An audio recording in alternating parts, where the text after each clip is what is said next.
for women victims. Sabi nila, may we submit a question for Senator Amy Marcos. President Marcos is now in Japan for a state visit.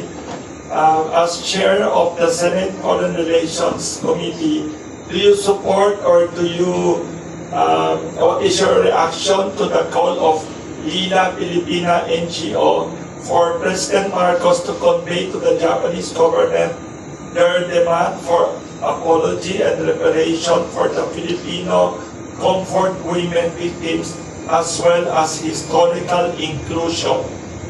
Well, dalawang bahagi yan. Unang-una, sang-ayon ako na kinakailangan kilalanin yung hirap at sakit ng ating mga Pilipinang ginamit bilang comfort women noong nakaraang ikalawang digmaan.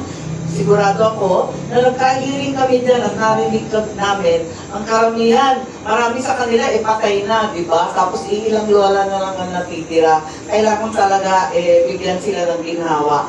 Pero sa kabila nun, marami rin pagkukulang doon sa pagtutuos ng UN. Marami rin pagkukulang at hindi na ibibigay ng Philippine government bilang tulong sa mga sinasabing comfort women. So, sa kabila ng pagkilala at pag-apologize ng Japanese government na dekadang hindi nila ginagawa, sa kabila nun, sana sagutin na rin ng Philippine government ang utang nila sa ating mga lola na inapi nung nakaraang ikalawang gera mundial. Thank you. May